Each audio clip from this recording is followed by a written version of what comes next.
কবরে সবচেয়ে বেশি আযাব হয় কিসের জন্য জানেন?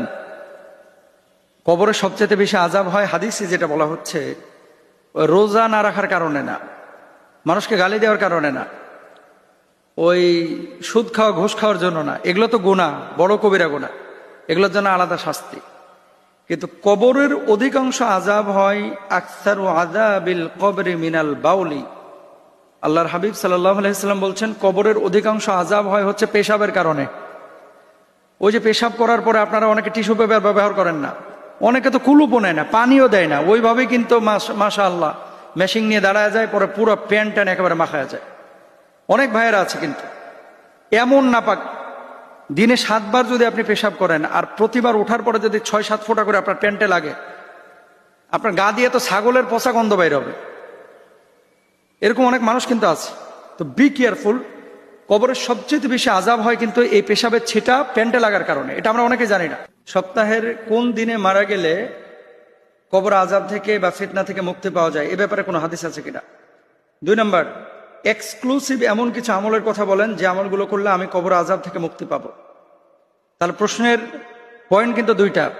1 নম্বর হচ্ছে সপ্তাহের দিনগুলো কয়টা? 7টা। শনি, রবি, সোম, মঙ্গল, বুধ, বৃহস্পতি, শুক্র। এখন কোন দিন মারা গেলে কবরের ফিতনা থেকে মুক্তি পাওয়া যায় বা আযাব থেকে মুক্তি পাওয়া যায়, এ ব্যাপারে কোনো হাদিস আছে কিনা? হ্যাঁ, তিরমিজি শরীফের একটি হাদিস 1074 নম্বর, ইদা মাতাল মুসলিমু ইয়াউমাল জুমাআতি আও লাইলাতাল জুমাআতি ওয়াকাহুল্লাহু ফিতনাতাল কবর। নবীজি সাল্লাল্লাহু আলাইহি ওয়াসাল্লাম বলছেন, যে মুসলিম জুমার দিনে অথবা রাতে মারা যায়, আল্লাহ তাআলা তাকে কবরের ফিতনা থেকে রক্ষা করেন। সুবহানাল্লাহ। খেয়াল করেন, জুমার দিন বলতে কোন দিনটাকে বোঝা যায়?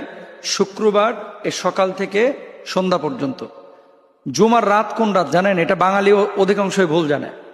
এরা মনে করে জুমার রাত হচ্ছে শুক্রবার চলে যাওয়ার পরে যে রাতটা আসে। না, জুমার রাত হচ্ছে বৃহস্পতিবার দিন শেষে সন্ধ্যা থেকে যে রাতটা শুরু হয়, এটা হচ্ছে বৃহস্পতিবার রাত। তার মানে কি, বৃহস্পতিবার রাতে অর্থাৎ জুমার রাতে আর শুক্রবার দিনে কেউ যদি মারা যায়, আল্লাহর হাবিব সাল্লাল্লাহু আলাইহি ওয়াসাল্লাম বলছেন, ওয়াকাহুল্লাহু ফিতনাতাল কবর, আল্লাহ তাআলা তাকে কবরের ফিতনা থেকে মুক্ত করেন, আযাব থেকে মুক্ত করেন। সুবহানাল্লাহ। এখন আপনি কবর আযাব থেকে মুক্তি পাওয়ার জন্য কি কি করবেন? এক্সক্লুসিভ কিছু আমল। আপনি এখন সবাই কমনলি আমরা নামাজের কথা বলি, সূরা মুলকের কথা বলি, হুজুর এত আমল টামল করতে পারবো না, ছোটখাটো কিছু আমলের কথা বলেন যেগুলো আমরা আমল করতে পারবো। আল্লাহর হাবিব সাল্লাল্লাহু আলাইহি ওয়াসাল্লাম এর জন্য বলেছেন, হাদিসটা হচ্ছে সূরাতুম মিনাল কোরআনে 30 আয়াতান শাফাআত লি সাহিবিহা হাত্তা গুফিরা লাহু ওয়া হিয়া তাবারাকাল্লাযী বিয়াদিহিল মুলক। কোরআনে একটি সূরা আছে 30